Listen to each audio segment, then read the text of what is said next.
Hello everybody and welcome to my channel. This is a bit of an unusual video today because I'm not going to talk about tarot. I'm actually going to talk to you about where I've been and why there haven't been any videos on my channel. And what's happened is I've been renovating. So to give a little bit of background, I bought my house, well, it's not my house, it's really our house. I bought our house with my partner, Prince Charming, back in 1992, and I was in my 20s. And I had a little boy, and then shortly after we moved in, everyone around me said, oh, Elizabeth will have another baby. She's moved house, and sure enough, Elizabeth had another baby. And the house we bought, we fell in love with the romance of it because it's an old Australian Victorian house. So it's got lots of high ceilings. It's got an archway in the hallway. It's got big ceiling roses and all that stuff. And it was a ruin. And shortly after we moved in, I remember being in what we were using as the lounge room at the time, and Prince Charming coming home, and he shut the door as you do, and the whole house went like this, like it was moving. So we bought a ruin. It was in a very bad way. We've lived here for goodness, since 1992, so 35 years, something like that.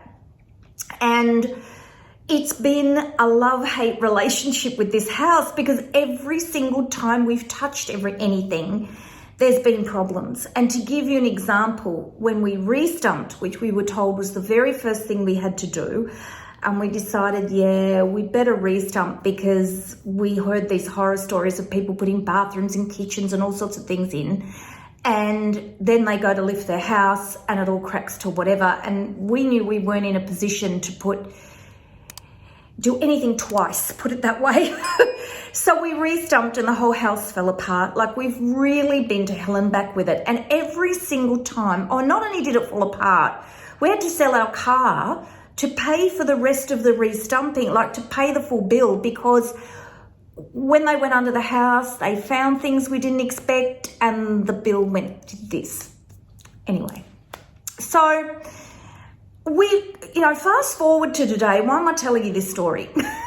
Fast forward to today. I've lived here for 35 years and I've lived without built-in wardrobes or a decent kitchen. And it's been a long, hard haul, but every single time we've touched the house, there's been something, and then it's cost us more, and then we've looked at each other and gone, oh, we don't have any money left for all the nice stuff. So we nearly left the house, and we went looking for other places we could go, maybe downsize, because, well, my kids have left home and all of that. And we couldn't find anywhere to go. Because we were going to do one of those lightning things where you buy one and sell your own. And in Australia, it's pretty uncomplicated, unlike other countries where you have these ladder things where one's got to sell before the other one and blah, blah, blah. You just buy it, stick your house on the market, cross your fingers and hope. But we couldn't find anything, and it's such a huge risk to do that in case your own house doesn't sell and blah, blah, blah. So we were like, if we're going to do this, we have to really, really love the house. So we didn't do it because we couldn't find anything. So then we thought, because as we all know, we're in global downturn, and we thought, even if we try and sell our house, because it still needs so much work, we're just not going to get our price. And there's something about, I know it sounds silly, it's psychological, if you sell in a down market and buy in a down market, it's all the same. But there's something about, I don't know, we've been here so long, we've done so much to it. And everything we've done, like when the sewer collapsed, back in 2008. I didn't say, oh, well, we'll just do a temporary blah, blah, blah. Like, we dug the whole backyard up and we relayed the sewer and all of that. So there's all this emotional stuff of what we've been through with the house. So we decided that we would stay and do those last things. And we're talking about wardrobes. I guess you're getting the picture as to why I haven't done any videos. Wardrobes, a kitchen. We're going to paint the inside because, of course, the bit of painting that we have done, Prince Charming and I did, and we did it back in the early 90s, you know. We were kind of on the tail end of the late 80s where you did all that traditional coloured renovating, and we had seen some houses where they hadn't painted them out and had tried to sell them, and people just don't want that anymore. So we thought we'd go blank canvas. We're going all white, which is really sad, but we're not pulling out any of the features. We're just going white.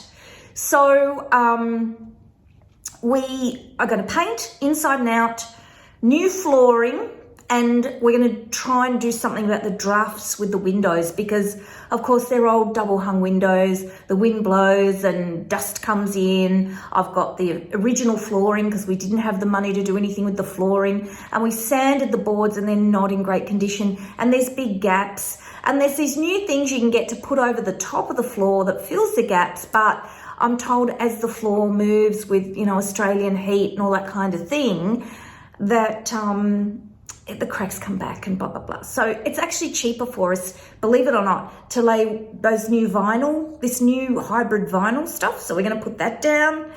So it's going to be a bit chaotic. So I'm sitting here in front of my lights, and that may not be the case for a little while that I'll be able to do that again, because everything's got to get packed up into boxes in case it all has to be moved. Like, we could pile it all at one end of the room before the wardrobes come, but I'm too worried stuff might have to be moved or something unexpected might happen after the renovation of my darling house, knowing that things unexpectedly happen.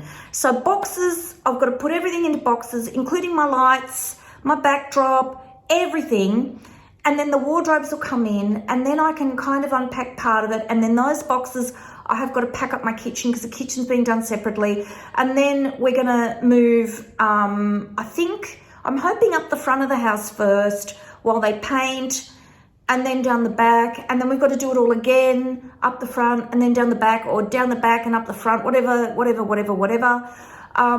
they redo the painting of the walls and lay the floor. And once all that's done, it's going to be amazing. And it's actually going to mean that I can actually use my office. I'm sort of sad that I didn't take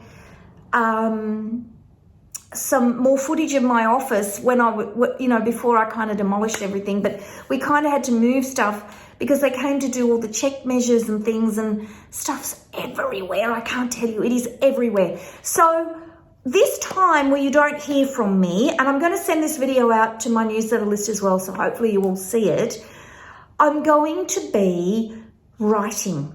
And the next series we're going to do is another series on the meanings of the cards, but this series is going to be a no frills series. So no symbolism, no astrology, no numerology, no elements. We're just going to talk about the meanings, the popular meanings of the cards, and the meanings of the cards as in what comes out of my head. But of course, it's not going to be outlandish. It'll be based on the popular, accepted, over the last millennia really, that we've had, hundreds of years that we've had the tarot, what these cards have evolved to mean. So I'm going to be doing a whole series on that. I can't do the filming, but I can do the writing. And then once that's done, in fact, that book is in process at the moment, I'm going to do and I'm going to experiment with doing it a little bit of a different way. I'm going to do a tarot and astrology course. We're all going to study together. It'll be my same model where it'll be free videos, and I'm thinking about doing free materials for those of you who are right on the ball and who have registered for my newsletter list and things like that. And then eventually I'll publish it all into a book, and it won't be it won't, it's not going to be as, free after that. So that's kind of the thinking. I'm thinking about how I'm going to do that, and it'll be tarot and astrology. So what I'm going to do is I'm going to start with really getting to the nitty gritty of the different types of even Western astrology, because there are different types of Western astrology, and how that fits in with the tarot. And then we're going to look at all the different components of astrology, so that when you're looking at the zodiac, the sun sign astrology, all of that stuff, you understand what you're looking at. I can do all the angles, and I can talk to you about natal charts. We don't need to learn how to draw those up because we have computers now to do it for us. But we certainly, it'd be nice to know all of that stuff. So I'm going to teach you all of that, and where it's going to be taking you is through the tarot, orientating you into astrology, through the tarot, and then at the end, I'm going to be talking about how you might be able to do sun sign prediction and things like that. The other thing I'm gearing up for, and I may be able to get this started even though we're in a horrendous mess. If you could see what I'm sitting in the middle of right now with my backdrop and my cameras, oh my goodness, this little square, it just hides a multitude of sins. But I am going to be looking at starting a live tutorial group. It will be free. I want to call it High Tea and Tarot. And it will be bring your own cup of tea and a cake, and we'll sit and we'll talk about tarot. So that is definitely coming. What stopped me is, you're so going to laugh, I'm still using my computer I bought when I first started my online business back in 2013. And it's still going. It's a Mac, and it is still going, and it is just starting to struggle where I keep running out of memory and things like that. But seriously, I could continue to use it. So I'm getting a new computer because I need a new camera so that I can actually be present with you in the Zoom meetings and things, and not be some fuzzy thing in the corner. So that's happening. And yeah, lots happening, and I'm sort of hanging out till September because I'm really hoping that iPhone are going to launch a good iPhone, because I probably will have to get a new phone as well because I need them. I'm on my phone at the moment, and I don't know, at the moment with what I'm doing, I can't see myself buying a camera. I may in the future, but at the moment I'm working with my phone. So that's what's going on. I'm perfectly fine, as you can see. I'm in one piece. I'm perfectly fine. And it's just that I've got this renovating going on, and builders, and like yesterday I had a window taken out, and Prince Charming and I were playing tag team, going out and doing the things that we had to do. I went out for morning tea with a girlfriend, and then earlier in the week we had a door taken out. There is dust everywhere, and you know what? I just can't be asked cleaning it up. Like, my kitchen is feral. It is feral. Do you think I can be bothered clearing it out? Because I know early November it's actually going to be removed. And the beautiful part of it is any of the wood that's in the kitchen, because it's an old kitchen, any of the wood that's in it is actually going to go all and be recycled. It's actually going to a men's shed where they make stuff into it. All the bench tops, the old... I don't know, a Lesco Flex or whatever they use to do the bench tops, that's all going, so I'm really pleased, because I sort of put my foot down and said, I'm not having this all just go to landfill. I had hoped that someone might want it, but apparently people don't want kitchens in Australia because kitchens are not, well, they're expensive, but they're not, people want new kitchen. They don't want an old kitchen. So apparently that's the thing. So that's what is happening. So I am dusty, grotty, messy, and tonight I'm going out to dinner, which is why I'm all dressed up, because I'm just going to escape from it all. And I think tomorrow I'm probably going to stay home, and I'm just going to get my old gungies on, and I'm going to attack my house and pack everything up in boxes. Ugh. Anyway... that's what's going on. So if you've just discovered me and you've watched all of my videos all the way through, and you think to yourself, where's she on. That's what's happening. I'll be around and about infrequently if I can. Otherwise, I reckon maybe late January I'll be back to regular filming and videoing and that. We'll see what I can set up. I might be able to set something up in a corner, and my backdrop might not be so fabulous, but at least I can keep teaching. And I mean, you guys don't care, do you? It's just, you know, I'm just going to sit here and talk and whatever. So take care, everybody. Think of me and my chaos. And I will talk to you again soon. Bye-bye.